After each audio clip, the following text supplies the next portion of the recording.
Alright, what is up guys? As you can see, we're in front of the house. We're doing something a little bit different. We're going to be going over my kayak, which is the Pelican Catch 130 HD. We're going to go from front to back, going over all the details, showing you the additions I put on it, showing you the things that come on the kayak already stock, and what I've got for it, what I've bought for it, and then also I'm going to put the cons in there. Obviously, nothing can be perfect when you're when you're buying an affordable pedal kayak instead of, you know, $4,500 to a $5,000 pedal kayak. It's not going to be perfect. So go over the cons and things I don't like about it, and what I did to resolve some of the issues I've had. Let's go and check it out, guys.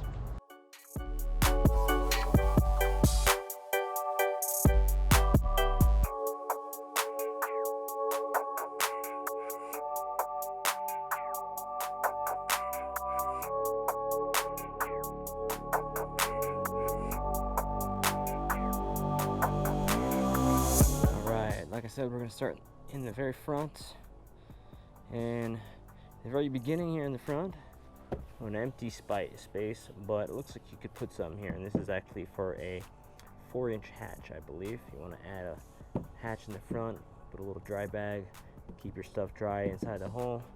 This would be the spot. And then moving down a little bit, got our first big bay here. Put all kind of stuff in here, hold it down. Tons of room. Hold it down with the large bungees. I normally put my life jacket, my camera bag, and a couple other things, water and stuff. It holds a lot of stuff up top. As we move down, we have the drive mounting bay here. Drive goes right in there. This is essentially a large scupper hole. And then along the rails here on either side, that side as well, we have Scotty rail mounts. These come stock on the Pelican Catch 130 HD. 2 of these. Of course, this does not, but I did not want to remove this because it's a little hard to get in with this Rail Blaza mount. As we move down, we've got our seat restraint buckle here. Keeps our seat down nice and secure. We got our indentions here for the seat to go into. We have one handle on this side here. Yeah, the other side, I wish there was a handle. Unfortunately, we have the little knob to steer the rudder in the back, so we can direct where we're headed to as we're going on the lake.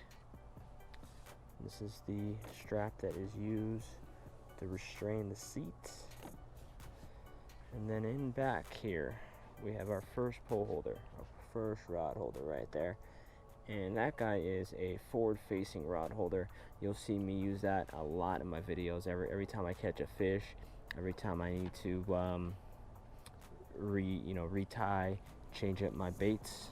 All right, so there it is. As you can see, that sits forward when you're sitting down on the kayak. It allows you to, you know, change out your stuff, keep your rod there as you're taking your fish out. It just gives you some hands-free, gives you a little hands-free action right there. The back, we have one back-facing rod holder on this side, and on this side there are 2. So there are a total of 4 rod holders that come stock on the Pelican 130 Catch 130. 3 of them are back-facing. 2 of them are one of them is front-facing. And as we go down a little bit, you will see the first thing that I've added to this kayak, which I'll explain in the next part of this video.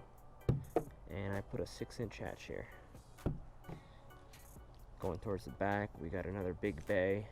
This is where my Kayak Crate sits, but if you don't have a Kayak Crate, or if you have one that you know your own, this is the best spot. Allows you to have a crate that holds more pole holders as well. And in the very back, we got the hatch that comes with the kayak that Pelican installs. It's in the very back of the kayak, so it doesn't really get much use. I don't know if I've ever used it, actually, to be honest with you. 2 more handles up in the back to help you, as well as the rudder. Got the rudder cable back here, and the reason they keep the rudder cable out is in case that anything happens while you're on the water, everything is exposed, which allows you to get what you need fixed, and in a timely manner while you're on the water. And once you got the rudder detached here, pull the string. There it is. That's it. String goes one way, rudder comes up, top string pulls the same way, rudder goes down. Easy as that. And there you go, front to back. This is a 12.5-foot kayak. This is a sit on top, and it weighs roughly about 80 pounds, give or take.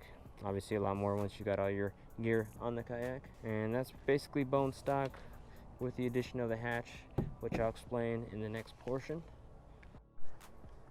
Alright, so we're going to be going over features and add-ons on this next part.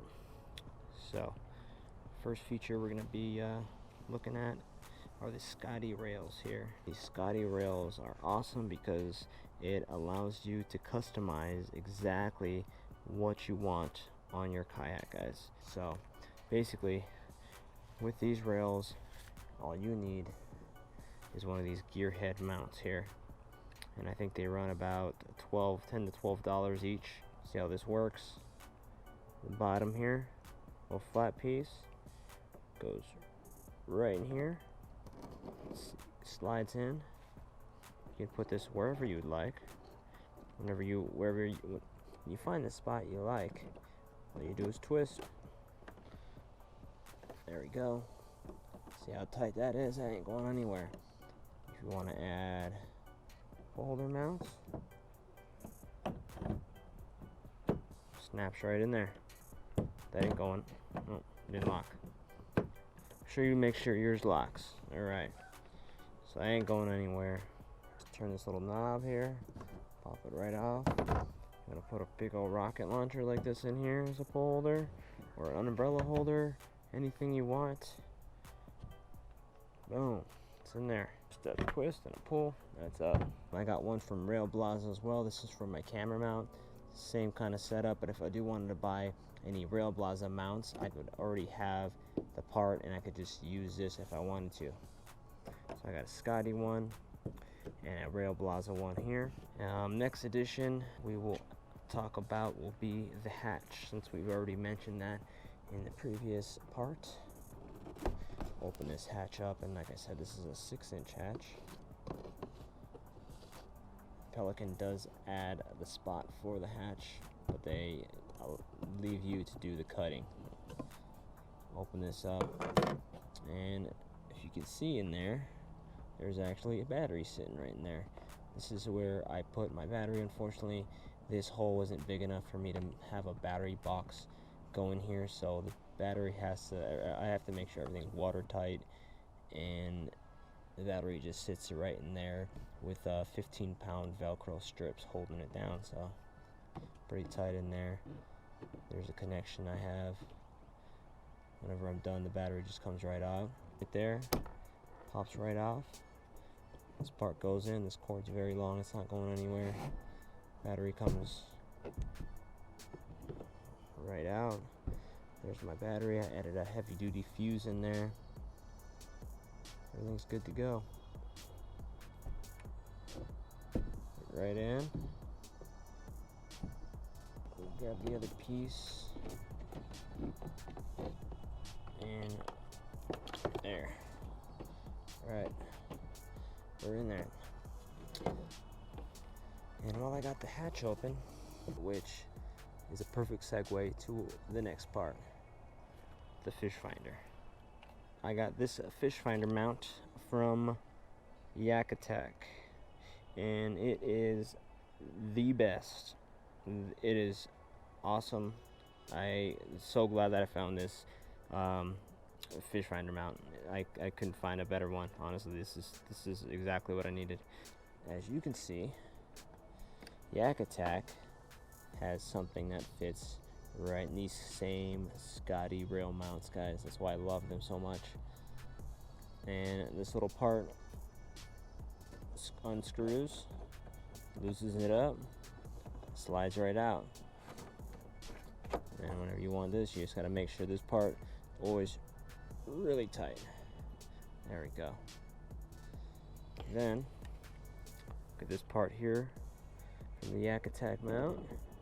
Goes right in there, snaps in there, and it's done. I have the fish finder already on there, and that comes off super easy. So if I ever need to take that off, just a simple push, slides right out.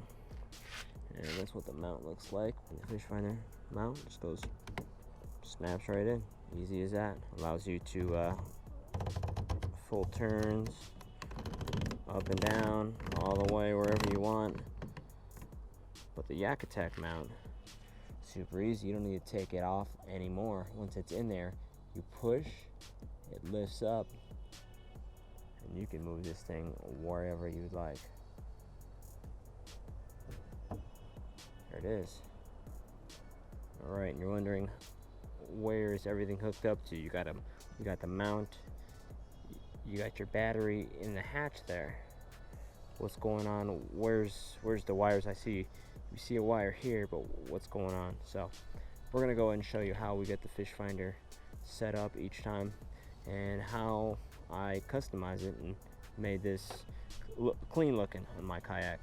Because when you spend a lot of money on a kayak, the last thing you want to do is drill a bunch of holes in it, but sometimes you got to. So we're gonna go and show you exactly what we did, how we added that connector in, and it was basically all do-it-yourself, guys. So as you can see, I have a marine deck connector here, waterproof. It has a water seal. I did seal it on the inside as well, and there is just a little connector here. And the reason why I put a connector here is because there's going to be times I want to do some night fishing, and you know, that's a nice outlet if I want to drop some lights down, have some lights around my boat along the side, or drop some underwater lights on. I can hook up right to this connection. Speaking of connection, the other missing part of this here, you have the bottom piece here completely sealed. I put a little electrical tape just to make it nice and snug, and that just goes right in like that. It's in there. And this power leads in through the hole. I'd ran a wire here, goes inside, and leads right to the battery, straight shot right to the battery. So that's how we give that thing power. We'll plug that in. There it is. Let that sit here just like that. Now you're wondering, where is my transducer? I don't have anything hanging off the sides at all.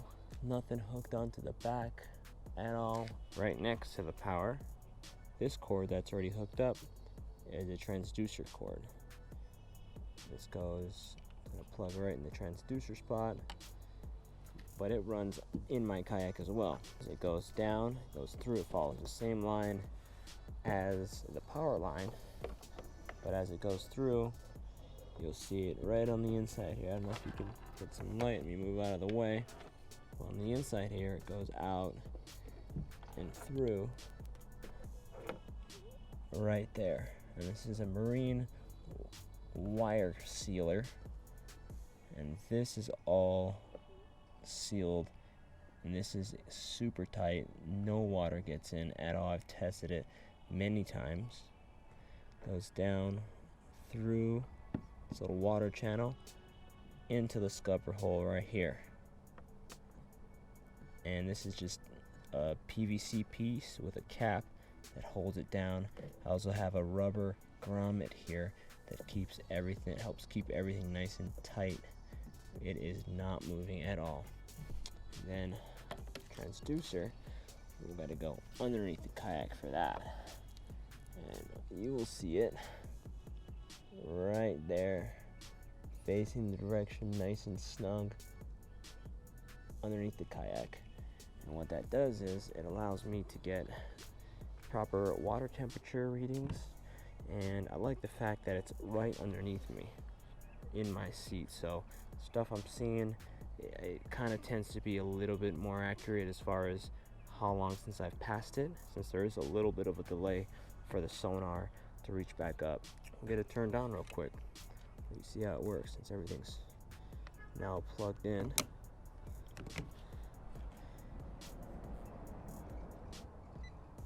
A little beeping noise is exactly what we want to hear.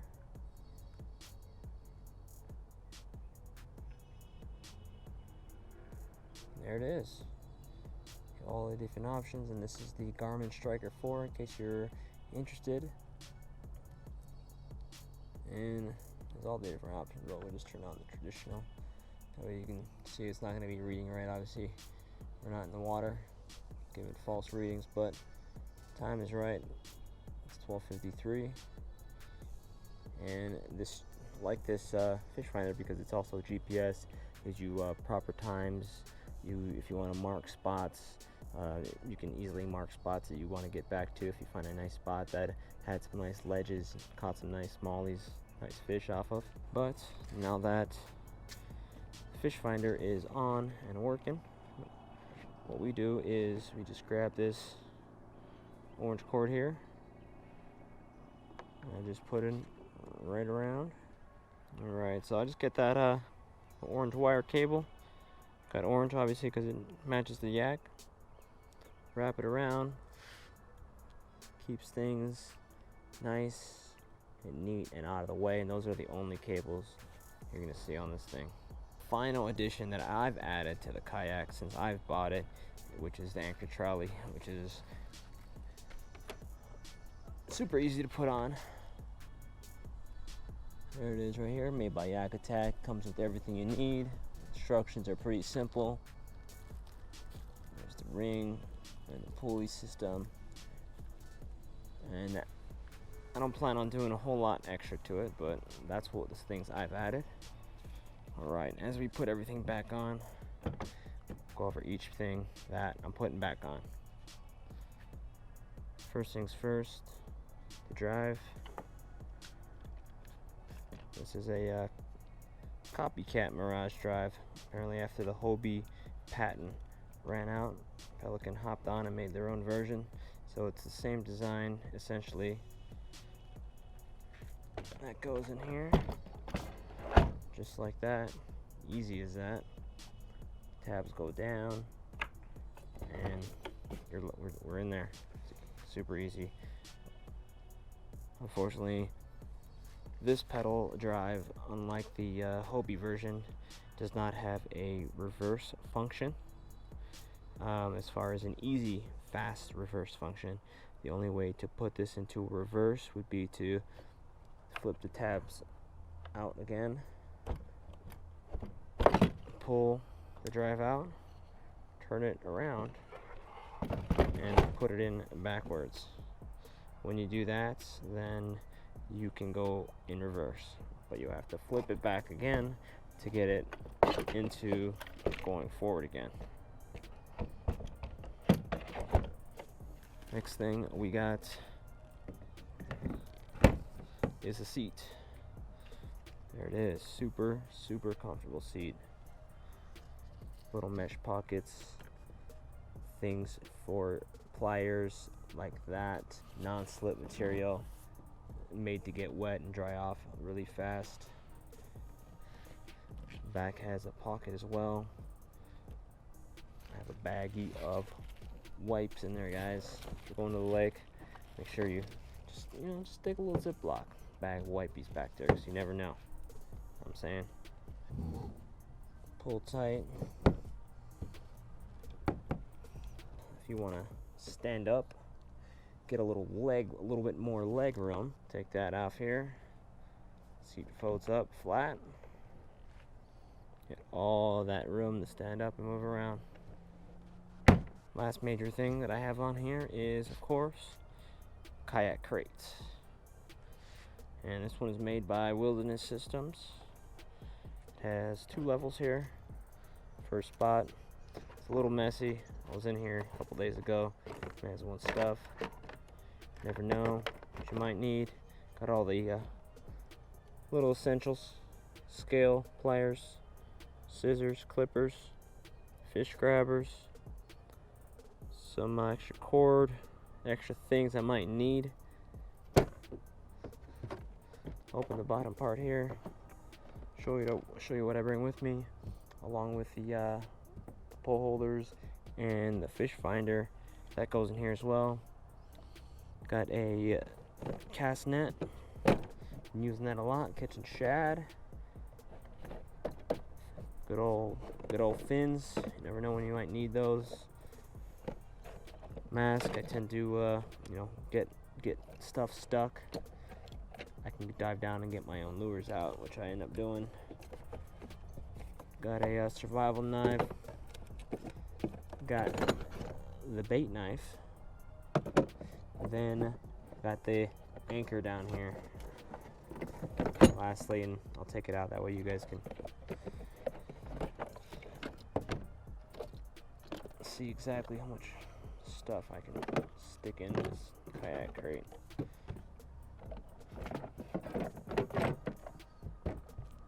With the fins, there's plenty of room too. This is the cover for my fish finder.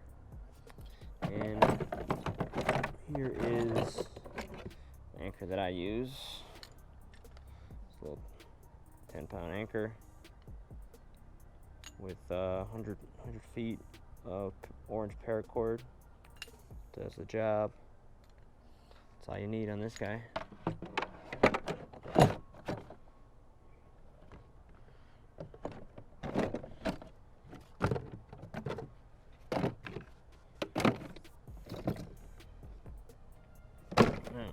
Still got plenty of room.